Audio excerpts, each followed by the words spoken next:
Easy rider on the highway. Station wagon going slow. Salut tout le monde! Alors aujourd'hui je vous retrouve pour partager 4 snacks sans sucre raffiné, faciles et gourmands, vous allez voir c'est top. Alors je pense que tout le monde connaît un peu le petit creux de l'après-midi, vous savez, on a envie de grignoter, prendre un peu tout ce qui nous passe par la main, etc. Les petits gâteaux qui traînent, les petits bonbons, etc. Et donc voilà, je trouvais que c'était plutôt cool de vous partager du coup des alternatives, voilà, sans sucre raffiné, plus saines et tout aussi savoureuses, vous allez voir. Et d'ailleurs pour cette vidéo, je me suis inspirée d'ailleurs de certaines recettes de créatrices de contenu. Et en plus, vous allez voir, il y a certains snacks qui peuvent se conserver même plusieurs jours au frigo. Donc franchement, c'est top, il n'y a pas de prise de tête. Donc voilà, c'est parti, je vous partage tout ça. Alors comme premier snack, je vous propose un smoothie choco protéiné. Vous allez voir, c'est super bon, simple et efficace. Je commence par couper une belle banane en rondelles. Your words work their way through me like water through. Je mets le tout dans un contenant. Après, si vous avez un blender, c'est aussi très bien. J'ajoute ensuite du lait végétal d'amande. Après, voilà, vous pouvez choisir le lait végétal de votre choix. Aujourd'hui, il y en a pour tous les goûts. Coco, riz, avoine, etc.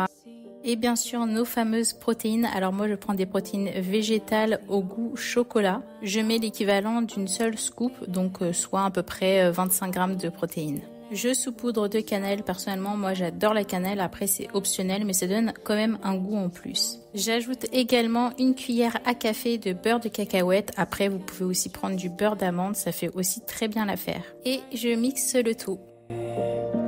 Et voilà un smoothie protéiné, savoureux, qui tient bien au corps et surtout sans sucre ajouté. Franchement, j'adore.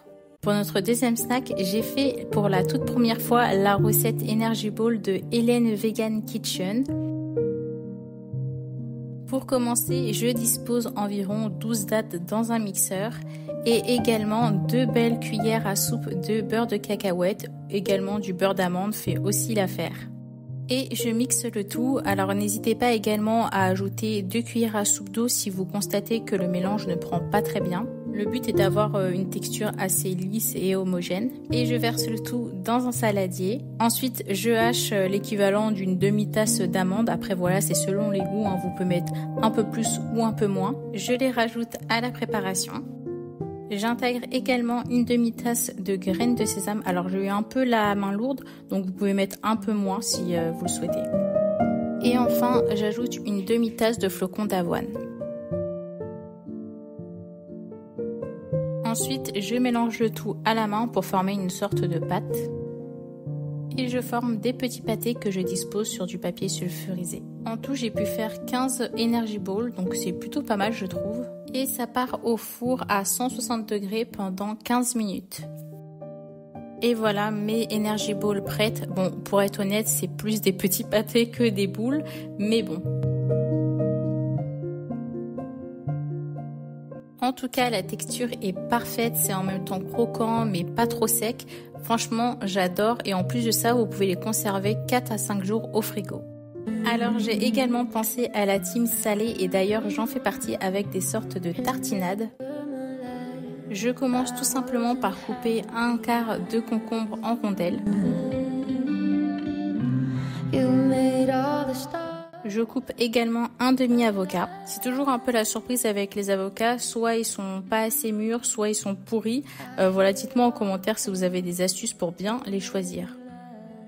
Ensuite, je coupe une demi-tomate en lamelles. Et enfin, j'émince une gousse d'ail. Et voilà, nos toppings sont prêts. Maintenant, on passe au dressage. Alors personnellement, j'ai opté pour des galettes de maïs aux graines de lin. C'était la première fois que je tombais dessus. Je me suis dit tiens, ça peut être pas mal. Pour la première galette, je la tartine de fromage frais, type par exemple Philadelphia. Et je dispose nos fameuses rondelles de concombre. J'assaisonne avec un peu de poivre et un filet d'huile d'olive. Pour notre deuxième tartinade, je rajoute l'avocat, l'ail et la tomate.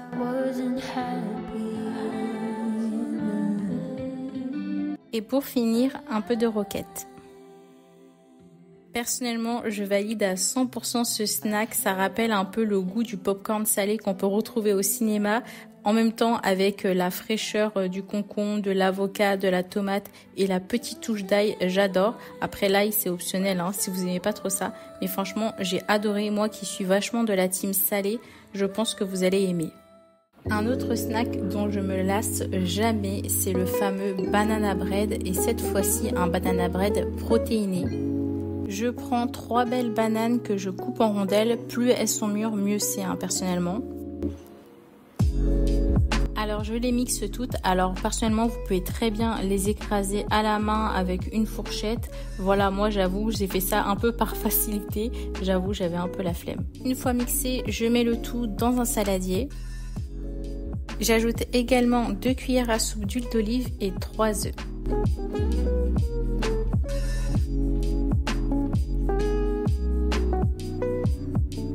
Je mets aussi l'équivalent d'une tasse de farine d'amande. Je rajoute 2 scoops de protéines végétales goût chocolat, une pincée de sel et évidemment je saupoudre de cannelle, j'en mets beaucoup, après c'est selon vos goûts. Et pour le côté plus gourmand, je rajoute des petits morceaux de chocolat, là c'était du chocolat à 70%. Et pour avoir ce côté bien moelleux, je rajoute du bicarbonate alimentaire afin que le banana bread gonfle bien. Je mélange bien le tout et je le verse dans un moule à cake. Et je rajoute bien évidemment une banane coupée dans la longueur pour l'effet vraiment signature banana bread. Et ça part au four à 160 degrés pendant 45 minutes.